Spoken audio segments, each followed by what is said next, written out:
The railroad was called the Green Bay and Lake Pepin Railroad. That was the first name for it. And it was built in 1870. There was a little treaty, about one paragraph, signed by the chiefs to allow the railroad to go through. There was no money exchanged as far as we know for it, but the chiefs got free passes to Green Bay and to Seymour, or maybe beyond there.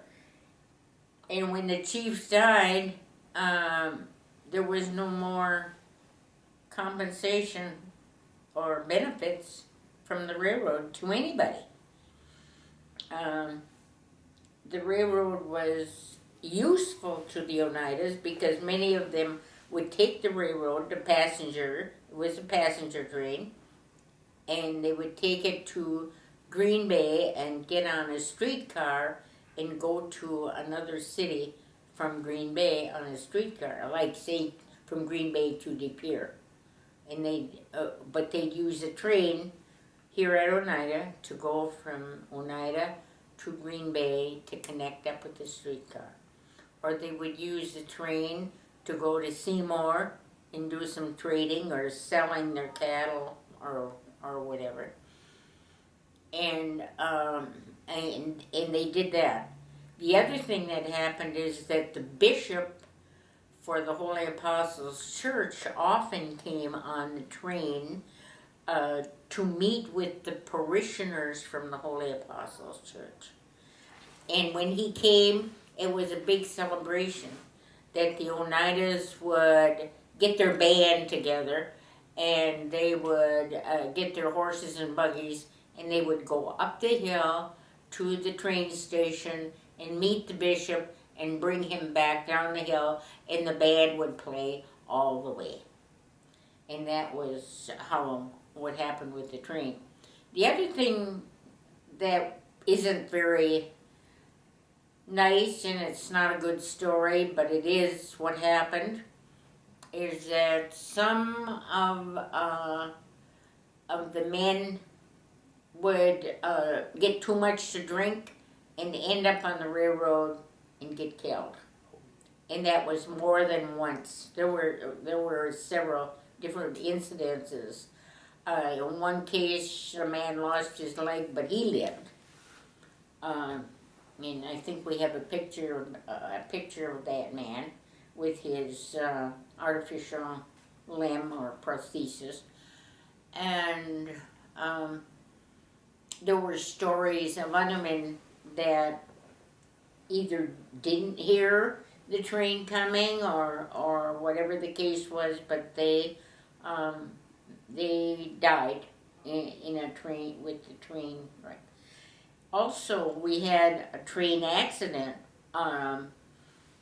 west of Oneida, and the big steam engine rolled over on its side, and there is a picture of that also. And it took a while for all the men to get it up and on the track, and the track re-established so that they could do business again with the train.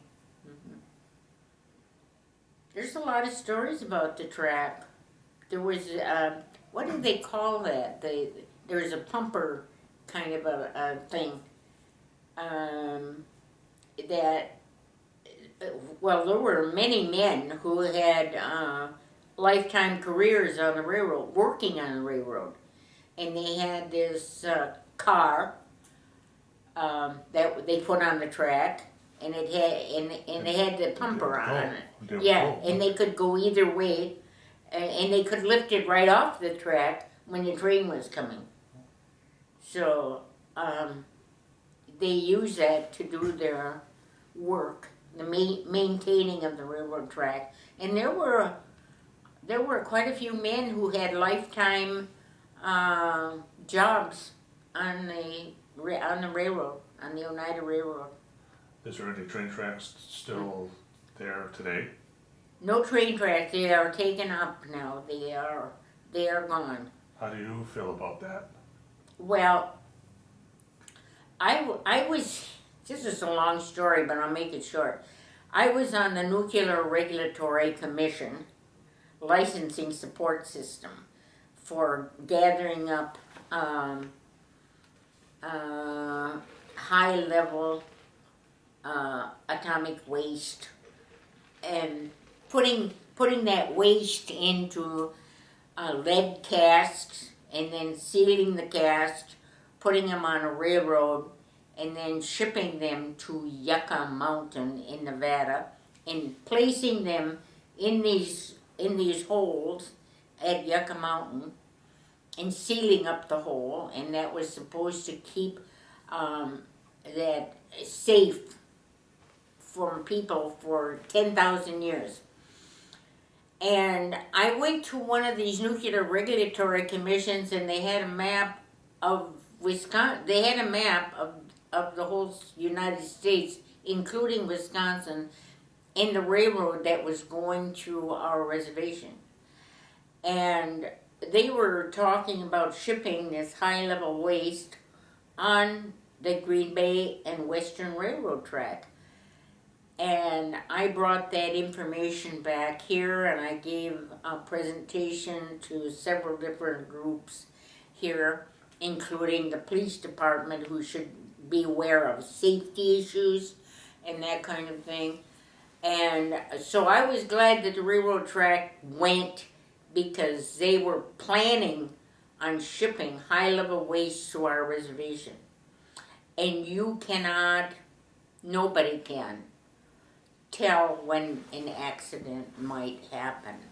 And there was an accident in Appleton with some waste. It wasn't atomic waste or radioactive waste, it was some other waste, but it was in Appleton. And so I was glad that they took the railroad tracks. And but the only other thing is, I've got a book about that. I don't know if you have a copy of it on the railroad. I wrote part of it, and then I edited part of it. I said 133 acres and 133 years. But I understand that whoever negotiated that only got like $13,000, and that in 133 years, that wasn't even $1,000 a year for using the track all of that time. I don't know to this day who negotiated that, but I don't think they got a fair deal on that. I don't think they did well with that negotiation. Not at all. Would you like,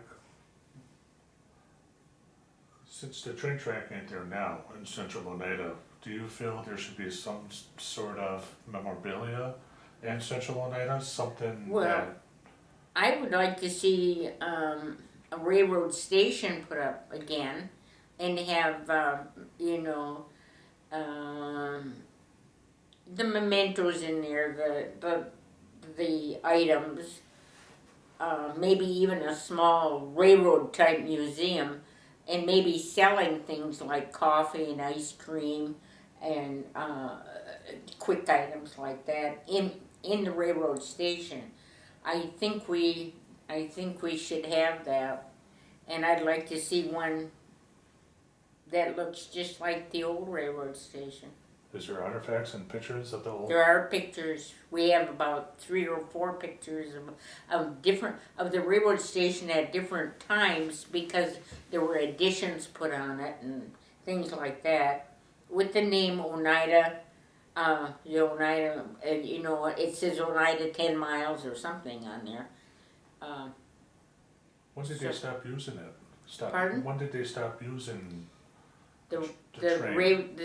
the track? Railroad, yeah. It might have been all of 15 years ago or 16 years. I was a historian when I worked on that. So I've been a historian for 22 years, so it might have been about 16 years ago. Oh. Okay. Yeah, Sounds right. yeah. I have vivid memories of the tracks. Growing up, I remember walking the tracks. Oh, is that too, right? You know, yeah, just bits and pieces I can remember. But Well, your Uncle Floyd here had some things to say about it. He said that they would hook a ride on the train, and then they would throw coal off along the way, and then they would jump off the train. When it slowed up in Oneida, they'd jump off, and then they'd go pick up the coal and bring it home. oh, For yeah. And I think Albert had some things too that he did with that on the train. His brother Albert. oh, okay. Yeah, that they would do that. They would hook rides on the train. Floyd and Gordon would always hook rides to go the other way, to go to the Brown County golf course, and because they were what were they carrying the bags for the golfers? Caddies. They were golf caddies, and that's where they would go on the train. Just to get their free ride, they jump on and jump off if it wasn't going too fast. So the railroad didn't really have any negative effect in people living in Oneida. It didn't have what kind? Like a bad effect? Did it affect Oneidas how they lived at all? Well, I think it had some positive and negative. Because the positive was they could get a ride, like I said, to Green Bay. They went to dances on that, just because they could go on that streetcar to De Pere to a dance hall or something. And in the other way, they'd go to Seymour to do business, buy and sell grain and buy and sell cattle and pigs and stuff like that. You know, Oneidas did that. So it was very useful. There was a positive to Yeah. that. But some of the people, like one man, he sold his herd of cattle and he had a lot of money, and somebody found out about it, and they waylaid him and took his money, and I think they killed him. And when For was his it, money. when was it built, did you say? 1870? When was it? It was built in 1870, but it lasted from 30 years to 1900, and then so it was about more than 100 years, because in 1970 would be 100 years. Oh, okay. So it was more than 100 years that the track was there.